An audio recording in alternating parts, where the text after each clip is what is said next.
ఇంకెన్నాళ్ళు రెంటింట్లో ఉంటాం? సొంత ఇంటి కలను నెరవేర్చుకుందాం. Suman TV biggest property expo October 18th, 19th HSCC Novotel Hyderabad. ఇప్పుడే ఫ్రీ ఎంట్రీ కోసం కాల్ చేయండి.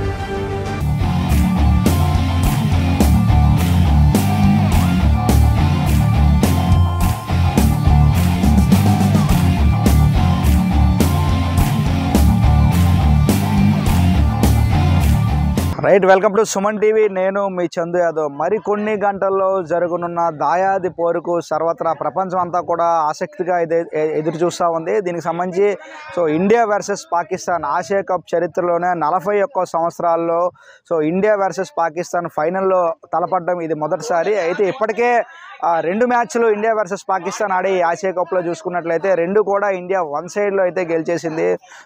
ఈరోజు ఫైనల్ పోర్ కనీసం ఆసక్తిగానే ఉంటే బాగుంటుంది. ఫ్యాన్స్ అందరికీ కూడా కొంత మజా వచ్చే అవకాశం ఉంది. దీనికి సంబంధించి ఈరోజు మ్యాచ్ ఎట్లా ఉండబోతుంది, ఇండియాలో ఏ ప్లేయర్ ఎక్కువ కొడతారు, ఏ విధంగా ఆడబోతున్నారు, మన ప్లేయర్లో ఎవరు హై పర్ఫార్మెన్స్ చేస్తారు, ఇవన్నీ విషయాలు అడిగి తెలుసుకునే ప్రయత్నం చేద్దాం. ప్రస్తుతం విశాఖలో ఒక క్రీడా మైదానం దగ్గర అయితే మనం ఉన్నాం. ఇక్కడ కొంతమంది క్రికెట్ లవర్స్ కూడా ఉన్నారు. చూడొచ్చు విజువల్స్ వెనకాల వాళ్ళందరూ కూడా క్రికెట్ ఆడుతున్నారు. ఈ క్రికెట్ లవర్స్ని అడిగి ఈరోజు మ్యాచ్ ఏ విధంగా ఉండబోతుందో అడిగి తెలుసుకునే ప్రయత్నం చేద్దాం. తమ్ముడు, నీ పేరు? జతిన్. ఇండియా జెర్సీ వేసావు. ఈరోజు మ్యాచ్ ఎట్లా ఉండబోతుంది? ఎలాగో ఇండియా గెలుస్తుంది అనియా పక్కాగా అయితే. ఓకే, ఎలాగో మహా అయితే అభిషేక్ శర్మ క్రాప్స్ అన్నారు. అభిషేక్ శర్మ అయితే పక్కా ఆడుతాడు ఈరోజు మ్యాచ్ కున్నా. ఎలాగో ఇండియాది ఈరోజు విన్నింగ్ అయితే ఉంటుంది. అఫ్రీదికి అయితే చదవ కొట్టేస్తారు మన వాళ్ళు అంతే. వాళ్ళు 2 మ్యాచ్ల్లో కూడా పెద్ద పర్ఫార్మ్ చేయలేదు. ఈ మ్యాచ్ అయినా కనీసం టఫ్ ఇచ్చే అవకాశం ఉందా? టఫ్ అంటే ఇండియా ప్రెజర్ అయితే ఫీల్ అవుతుంది అని ఎలాగైనా. ఎందుకంటే ఫైనల్ కాబట్టి కొంచెం ఎలాగైనా ప్రెజర్ ఫీల్ అవుతుంది. ఎందుకంటే కొంచెం గొడవలు మనకి సింధూర్ అయిన గొడవల వల్ల చిన్నది నా ప్రెజర్ ఉంటుంది మనకి అంతే. ఎలాగో ఇండియా అయితే పక్క గెలుస్తుంది మ్యాచ్. వాళ్ళైతే సెకండ్లు ఇవ్వట్లేదు ప్లేయర్స్ కంటూ కూడా ఏదో పిచ్చి పిచ్చి మాటలు మాట్లాడుతూ ఉన్నారు. దాన్ని ఎట్లా చూడొచ్చు? అది పర్సనల్గా తీసుకున్నాడు మన ఇండియా బోర్డు మొత్తం కూడా ఐసీసీ. అందుకే ఇలాగా చిన్నది ఇది గొడవల వల్ల ఇలాగ అవుతుంది అంతే. ఎందుకంటే సింధూరే మనకి చిన్న గొడవలు అయింది బట్టి ఇంక ఇండియా మొత్తం పాకిస్తాన్ ఇంకా అవాయిడ్ చేస్తుంది. మనం సీనియర్ వరల్డ్ కప్లో కూడా చూస్తే ఇండియా అసలు ఆడిన పాకిస్తాన్తో మ్యాచ్ కొన్నా అంతే. ఇంక దాని మించి పర్సనల్గా తీసుకుంది అంతే ఇండియా బోర్డు అంతా కొన్నా. ఇప్పుడు ఈ రోజు మ్యాచ్లో ఎవరు మన ఇండియా టీంలో ఎవరు ఎక్కువ పర్ఫార్మెన్స్ చేసే అవకాశం ఉంది? హార్దిక్ పాండ్యా. బౌలింగ్లో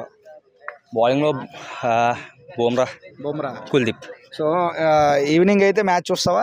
చూస్తామనియా. ఓకే, ఎవరు నీ ఫేవరెట్ ప్లేయర్? ఎవరు? హార్దిక్ పాండ్యా. కొడతాడు ఈ మ్యాచ్లో హార్దిక్ పాండ్యా? కొడతాడనియా.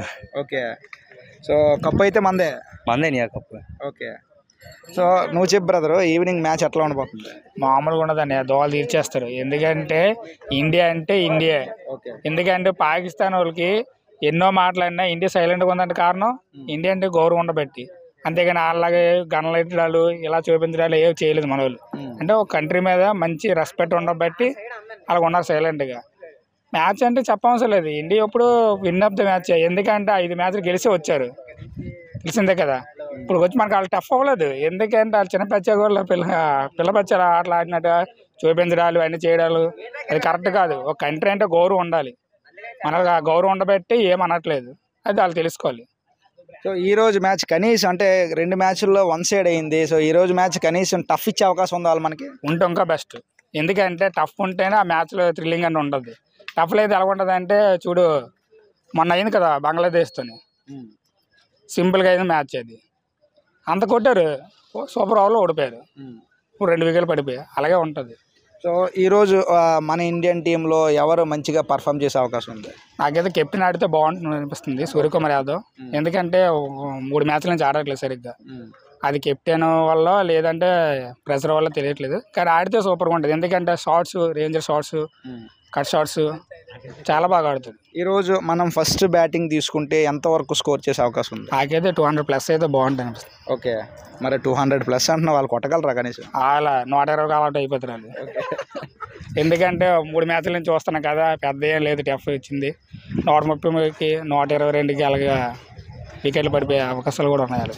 ఈ గత 2 మ్యాచ్ల్లో చూసుకుంటే బుమ్రా తన బౌలింగ్ తగ్గట్టుగా అయితే బాల్ చేయలేదు. ఈ రోజు కనుక బుమ్రా ఫామ్లోకి వస్తే కనీసం వాళ్ళు ఎంతవరకు రన్స్ చేసే అవకాశం ఉంది? అసలు నాకు తెలిసి 50కి ఆల్అౌట్ అయిపోతారేమో. ఎందుకంటే best bowler Bumrah, international number 1.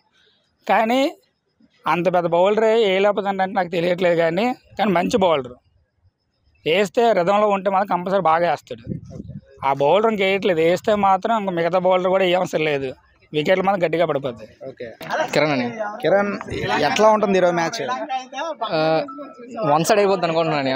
Okay, మన వాళ్ళు కానీ ఒకసారి ఫామ్లోకి వచ్చారంటే నాకు తెలిసి వన్ సైడ్ చేస్తారు అనుకుంటున్నాను మ్యాచ్. మన కెప్టెన్ కానీ వచ్చాడంటే అభిషేక్ ఎలాగో ఫామ్లో ఉన్నాడు, ఒక సూర్యకుమార్ యాదవ్ కానీ వచ్చాడంటే ఇంకా మ్యాక్సిమం వన్ సైడే మ్యాచ్. ఇంకా మన బౌలింగ్లో బుమ్రా, కుల్దీప్ ఎలాగో కుల్దీప్ ఫామ్లో ఉన్నాడు, బుమ్రా కూడా ఇంకా వచ్చాడంటే ఇంకా నాకు తెలిసి వన్ సైడ్ అయిపోతుంది, ఫైనల్లో ఉండదు. ఓకే, టఫ్ ఇస్తారా అంటే నెక్స్ట్ మొన్న 2 మ్యాచ్లు చూసాం మనం, ఏట్లేదు. నాకు తెలిసి ఈ మ్యాచ్ కూడా ఎవరు అనుకుంటున్నాను. ఓకే, చూడాలి. ఈరోజు మ్యాచ్ మన ఇండియా టీంలో ఎవరు గట్టిగా పర్ఫామ్ చేసే అవకాశం ఉంది? అభిషేక్ అనే మ్యాక్సిమం అభిషేక్ చేస్తాడు. ఇంకా సూర్యకుమార్ యాదవ్ కానీ ఫామ్లోకి రావాలనుకుంటున్నాను. ఓకే, ఫామ్లోకి వస్తే మాత్రం ఇంకా చూసుకోవచ్చు, కళ్ళు మూసుకొని చెప్పొచ్చు మ్యాచ్ మందని. ఓకే, ఇంకా బౌలింగ్లో బుమ్రా, కుల్దీప్. బుమ్రా కనుక గత 2 మ్యాచ్ల్లో పెద్ద ఆశించినట్టుగా పర్ఫామ్ చేయలేదు తన బౌలింగ్ తగ్గట్టుగా. ఈ మ్యాచ్లో బుమ్రా కనుక ఫామ్లోకి వస్తే పాకిస్తాన్ ఎంతలో ఆల్అౌట్ అయ్యే అవకాశం ఉంది? 100 కూడా కొట్టలేరు అనుకుంటున్నాను. 100 కూడా ఎక్కువ నాకు తెలిసి కొట్టలేరు అనుకుంటున్నాను. ఫామ్లోకి వస్తే మాత్రం బ్యాక్ టు బ్యాక్ తీస్తుంటాడు వికెట్లు, మనకు తెలిసింది అది.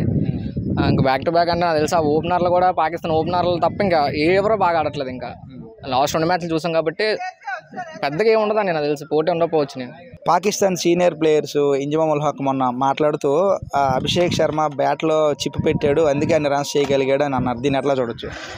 చిప్పు పెట్టడం పెట్టండి, పాకిస్తాన్ వాళ్ళు చిప్పులు పోయి అందరికీ వాళ్ళు చిప్పులు పోయి ఇలా మాట్లాడుతుంటారు నీట్గా. వాళ్ళు ఏంటంటే ఇండియా ఇంకా బాగా ఆడుతుంటారని చెప్పలేక అలాగే అవుతుంటారు, ఇలా చేస్తున్నారు అలా చేస్తున్నారు అన్నారు తప్ప ఒక్కడికి చిప్పు లేదని అడిగితే. ఆ సీనియర్ ప్లేయర్లు అయ్యుండి కూడా అసలు ఏట్లేదని మరీ దారుణంగా మాట్లాడుతుండ్రు. ఇంకా సెకండ్ విషయం దగ్గరకు వస్తేనేమో మన వాళ్ళు అని అడిగితే మ్యాచ్ ఆడటం ఎక్కువ, అలా చూడు ఎవడో గన్తో ఫైరింగ్ చేస్తాడు, ఇవన్నీ చేస్తాండ్రు. నన్ను అడిగితే అందరికీ తగ్గట్టుగానే అభిషేక్ శర్మ నీట్గా బ్యాట్తో చెప్పాడు సమాధానం ఒక్కొక్కడికి. దోలు తీరుస్తారు అని అడిగితే సరది మన వాళ్ళు అసలు మన వాళ్ళతో పోటీయే కాదని పాకిస్తాన్ అని అడిగితే అసలు పోటీయే కాదు. మన వాళ్ళు వన్ సైడ్ చేస్తారని అడిగితే ఈజీ చేస్తారు మ్యాచ్. మన వాళ్ళు ఫామ్లోకి వస్తే చాలు. ఈరోజు నిజంగా నువ్వు అన్నట్టు మన వాళ్ళు ఫామ్లోకి వస్తే ఫస్ట్ బ్యాటింగ్ మనం తీసుకుంటే ఎంత స్కోర్ చేసే అవకాశం ఉంది? 200+ అని. ఫస్ట్ బ్యాటింగ్ అయితే 200+. మన వాళ్ళు ఒకసారి ఫామ్ అందుకుంటే బ్యాట్స్మెన్లో అందరికీ తెలిసిందే, వరల్డ్లో నెంబర్ 1 టీం T20 అందరికీ తెలిసిందే. ఒకసారి ఫామ్ అందుకుంటే మనం 200+ పక్కా. అంతే. ఇంకా ఎలా చూసినా సరే మన కెప్టెన్ అభిషేక్ ఇద్దరు కానీ ఫామ్లోకి వచ్చారంటే మ్యాచ్ వన్ సైడ్ అని చూడవలసిన లేదు ఇంకా. సో ఇది ఇక్కడ పరిస్థితి. నిజంగా పాకిస్తాన్ సీనియర్ ప్లేయర్లు నిజంగా చిప్పులు దెబ్బడం వల్ల అలాగా బ్యాట్లో చిప్పెట్టి పిచ్చి మాటలు మాట్లాడుతూ ఉన్నారు. నిజంగా పాకిస్తాన్ ఆ కంట్రీ చేసే పనికి మనం ఈరోజు వాళ్ళతో మ్యాచ్ ఆడటం కూడా చాలా ఎక్కువే. అటువంటిది వాళ్ళు నిజంగా హ్యాపీగా ఫీల్ అవ్వాలి, ఇండియా టీంతో మ్యాచ్ ఆడుతున్నాను గొప్పగా చెప్పుకోవాలి. అటువంటి మ్యాచ్లో సెకండ్లు ఇవ్వట్లేదు, చిప్పులు పెట్టేశారని పిచ్చి మాటలు మాట్లాడుతున్నారు. ఏదైనా కూడా ఇండియా ఈరోజు 200+ స్కోర్ చేస్తుందంటూ కూడా క్రికెట్ అభిమానులు అందరూ కూడా చెప్తున్నారు. ఏదేమైనా కూడా సో ఈరోజు మ్యాచ్ ఇండియా గెలవాలి, కప్పు కైవసం చేసుకోవాలని అందరితో పాటు మనం కూడా కోరుకుందాం. చూస్తున్నానండి సుమన్ టీవీ. వీడియో జర్నలిస్ట్ రాజుతో చందు, సుమన్ టీవీ, విశాఖపట్నం.